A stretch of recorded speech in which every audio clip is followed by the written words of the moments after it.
ایک بلا ہمارے اندر موبائل بھی ابھی آ گئی ہے کہ جو بچوں کا ٹائم ہوتا ہے وہ اکثر موبائل کو بھی جا رہا ہوتا ہے کہ ہم موبائل کو ٹائم دے رہے ہوتے ہیں۔ آپ کوئی بندہ بیٹھا ہے اگر موبائل استعمال کر رہے ہیں تو اس کا یہ مطلب ہے آپ اس کو وقت نہیں دے رہے، بس آپ اس کو بوجھ سمجھ رہے ہیں کہ بس آ گیا ہے۔ اب جب موبائل کو ٹائم دے رہے ہیں آپ دوسرے کی انسلٹ کر رہے ہیں، دوسرے کی حتک کر رہے ہیں، آپ دوسرے کو آپ ٹائم نہیں دے رہے، آپ اپنے موبائل میں مصروف ہیں۔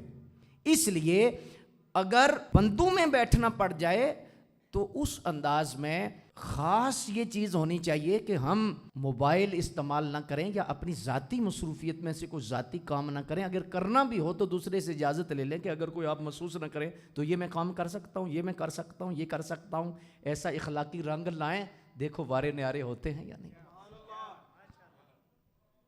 حالانکہ یہ باتیں ایسی ہیں کہ ان میں سبحان اللہ نہیں نکلتی یا ان میں ایسا ذوق و جذبہ پیدا نہیں ہوتا، لیکن امت کی تربیت کس نے کرنی ہے؟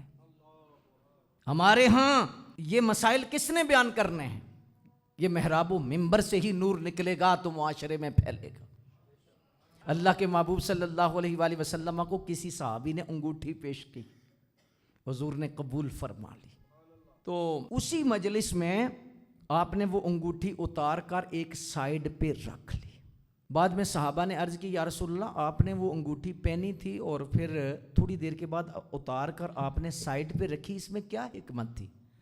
عرض کی وہ مجھے اچھی لگ رہی تھی اور میرا بار بار دھیان اس طرف جا رہا تھا اور آپ سے توجہ ہٹ رہی تھی، تو میں نے کہیں سمجھا کہ آپ یہ نہ محسوس کریں کہ حضور ہماری طرف توجہ نہیں کر۔ تو گھر کے اندر آپ جب جائیں کم از کم موبائل استعمال کریں۔ اکثر ہمارے گھروں میں اس وجہ سے لڑائی ہو رہی ہے، اس وجہ سے ناچاکیاں ہو رہی ہیں، حتیٰ کہ ڈائیورس تک کے معاملات جو ہیں وہ دیکھے گئے ہیں، طلاقوں تک معاملات پہنچ جاتے ہیں۔ ایک تو یہ ہے کہ ہم ایک تو لیٹ آئے ہیں، ہم نے ٹائم زیادہ کاروبار کو دیا ہے، زیادہ ٹائم باہر دیا ہے۔ ایک تو یہ ہے کہ کچھ وقت ہمارا باہر زیادہ لگا، اب جو ٹائم بچوں کا ٹائم تھا، بیوی کا ٹائم تھا، وہ ہم نے پھر آگے موبائل کی نظر کر دیا، تو اس وجہ سے پھر وہاں خرابیاں پیدا ہوتی ہیں، یہ حق تلفی ہوتی ہے کسی کے حق کی۔